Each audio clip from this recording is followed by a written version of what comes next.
O sonho acordado são os anelos da vida secular e da sobrevivência, almejos dos olhos, desejos por adquirir belezas da vida, planos e modalidades de conquistas, emoções buscadas pelo bem-estar futuro ou imediato, a busca da felicidade social, quimeras e ilusões fantasiosas que provocam o bem-sentir imediato humano, mas são somente sonhos. Sonho, dom de Deus, são comunicações de Deus com a alma humana através de palavras, sentimentos ou imagens. Testificações do Espírito do homem com o Espírito de Deus, enquanto o corpo e a carne dormem. O arrebatamento dos sentidos se dá quando o espírito fica fora do corpo, entre o acordado e o dormindo. O arrebatamento do espírito, no entanto, acontece quando o espírito sai do homem, ficando o lado físico com o corpo, a carne e o fôlego de vida em profundo sono, porque Deus não sonha. Ele é o alfa antes do princípio e o ômega depois do fim. O Senhor hoje, Ele disse, se hoje ouvirdes a minha voz, não endureçais os vossos corações. Negócios de meu Pai. Alertas da usurpação. O desejo de ser Deus no interior ou no coração de qualquer ser é o aniquilamento dele, porque Deus disse, não há outro Deus além de mim.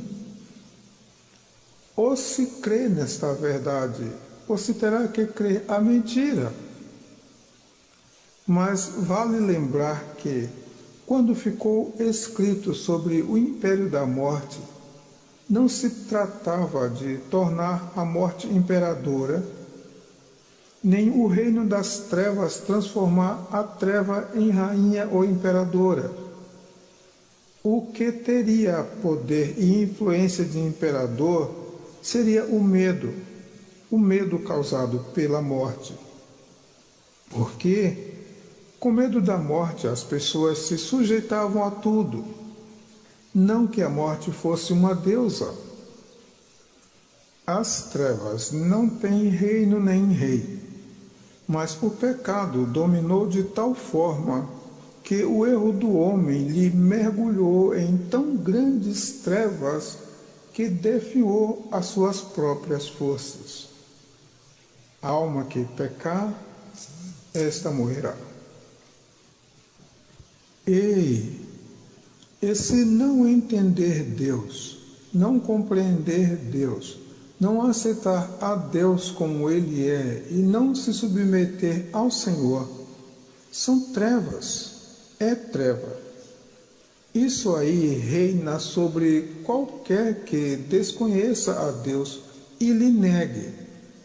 O tal mergulhará em trevas. Mas para o que sabe que Deus é maior, mesmo que a vida lhe seja como se estivesse um rei que dominasse sobre as trevas, este se lembrará que foi Deus mesmo que disse, eu formo a luz e crio as trevas. Eu faço a paz e crio o mal. Eu, o Senhor, faço todas estas coisas. Então, reino das trevas não quer dizer um outro poder que tenha domínio sobre as trevas. O Senhor é Deus, todo-poderoso e soberano sobre todas as coisas. A esperança do tronco cortado. A primeira palavra que nos ocorre é que Jó queria dizer para os amigos que Deus poderia contender com uma árvore, porque mesmo cortada, sem raízes e sem galhos, ao cheiro das águas, ou ao mínimo da lembrança da água, se restauraria. O homem não, porque se ele cortar o homem dele, não haverá mais esperança, porque Deus é a totalidade da vida do homem, raiz e ramo, sendo a sua fonte, a sua água, o cheiro das águas, ou a mais leve lembrança da água. E se ele, Jó, ainda estava vivo para discutir ou ensinar, era porque Deus ainda estava nele, mesmo que somente a essência, o cheiro ou perfume. E ainda que lhe matasse, Jó, mesmo com tão somente a lembrança e o aroma, esperava em Deus. Esperança do tronco cortado. Ainda que ele me mate, nele esperarei. Negócios de meu Pai. A multiface unitária do tempo. Simplificando tudo, mesmo que pareça uma agressão grosseira contra o próprio Eclesiastes 3, uma vez que a beleza das figuras são claras e tem atravessado séculos e gerações, digo que, quando ficou escrito, há tempo para todo o propósito debaixo dos céus, se queria dizer também da parte de Deus que há Deus para todos os tempos. Há propósitos superiores de Deus para cada anelo humano. Há objetivos de Deus para cada tempo. Estas palavras não significam um desenhar para entender, mas o aludir de figuras, para que o homem, em todos os tempos, em qualquer tempo que viver, não negue nem se esqueça de Deus no meio deles. Há um Deus cheio de amor para cada tempo, para cada propósito debaixo dos céus, o mesmo. E por mais antagônicos os seus tempos e propósitos, serão apenas um passar da mão direita para a mão esquerda de Deus, Deus mesmo, o mesmo Deus. Então, a pluralidade de sons e cores do universo estão no hoje, nele, a multiface unitária do tempo. Felicidade em dar. Há mais felicidade em dar do que em receber. Não é bom que o homem esteja só. A gente dá uma esmola a um cego e ele agradece respondendo: Deus lhe pague, Deus lhe abençoe. Isto sem saber para quem ou a quem está abençoando. Interessante. Já tentei convencer a universitários que a bússola aponta para baixo. Também tentei convencer a físicos que os raios de uma luz vão e voltam. Assim também, quando as Escrituras falam que o maior abençoará ao menor, nos regozijamos e entendemos bem. Mas quando diz que o maior servirá ao menor, tropeçamos, desde o nascimento de Esaú e Jacó. Ora, quando se jejua, recebe-se de Deus suprimentos em potencial para a defesa e para o ataque contra as hostes espirituais da maldade, ou para ouvir a voz do Senhor. E o Senhor responderá em secreto. Assim, quem jejua, recebe, não doa. Felicidade em receber. Quem louva a Deus, assim como quem jejuma, está também sendo colocado em um lugar privilegiado da presença de Deus e sendo mostrado à grande nuvem de testemunhas uma alma alegre ou em profundas consolações, mesmo não sabendo de seu amanhã. Estará recebendo e não doando. Quanto ao momento de adoração, esse acontece quando o homem que louva é declarado por Deus, conforme as Escrituras Sagradas. Eu disse, sois deuses. Daí o sobrenatural, quando o homem realmente alcança o espírito de adoração a Deus. Então, quando se jejuma, louva ou adora a Deus, é Deus que está na felicidade de dar, maior do que a felicidade de receber. Então, se louva para se conhecer e perceber a felicidade de Deus em dar, e aceita-se o tempo de louvar como o privilegiado subir até o altar da congregação para receber em verdade, a felicidade em dar de Deus. E isto em felicidade de receber. Negócios de meu Pai.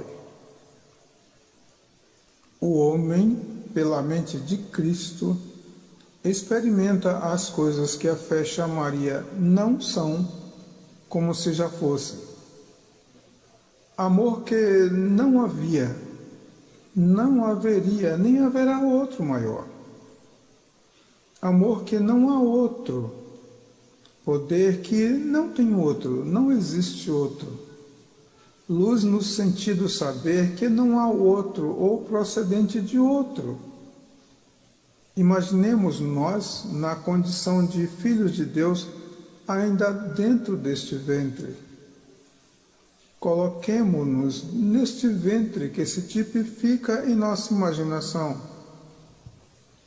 Uma eternidade só e sozinho, mas maravilhoso, grande, excelso, felicidade total e completa, alegria inenarrável e imensurável, olhando para dentro de si mesmo e vendo que pode tudo quanto quiser e quando tiver vontade. Ele disse para consigo, por quê? Porque dele e por ele e para ele são todas as coisas. O reino dos céus não é imposto, nem obrigatório, nem proibido, mas acima de todas as leis normativas por causa do pecado e da queda do homem, o reino dos céus é agora um honroso convite à participação bondosa ou incompreensível do homem no reino, com o objetivo de que o homem seja um com Deus. No primeiro Adão, seria o barro que, se evoluindo ou crescendo mais e mais, atingiria o dia perfeito, sendo transformado dia a dia, de fé em fé, de glória em glória. E em espírito subiria aos céus. No segundo Adão, no exemplo de Enoque, que andou com Deus e não se viu mais, estaria atendendo a este convite. Elias foi levado num redemoinho em carros e cavalos de fogo. Por causa deste mesmo convite, o corpo de Moisés não foi achado. Ele disse, vinde a mim, e encontrareis descanso para as vossas almas. Aquele que me confessar diante dos homens, eu o confessarei diante de meu Pai que está nos céus. Excelente convite. Negócios de meu Pai.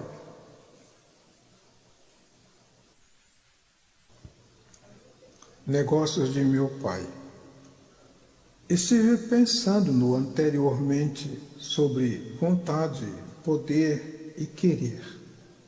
E a diferença entre vontade e querer, vontade e poder e querer. Imaginando Ele, podendo todas as coisas, aquilo que quiser, e verificar em todas as áreas a possibilidade e impossibilidades e diversidades e adversidades ou diversificações positivas e negativas, e ver que a sua vontade nada vence, nada dobra, nada quebra, nada é maior, nada acaba, nada impede, nada zomba, nada é mais cheio de gozo, nada mais cheio de vida do que si mesmo. Jesus Cristo, o Filho do Deus vivo, viveu isto nos dias de Emanuel em Apocalipse. E vivendo em espírito em João, diante da revelação e visão do livro selado, nos presenteou pontos, sinais, tipos, figuras, enigmas e revelações da emoção do princípio. No princípio criou Deus os céus e a terra. Então, é Ele, o Alfa antes do princípio e o Ômega depois do fim. Negócios de meu Pai.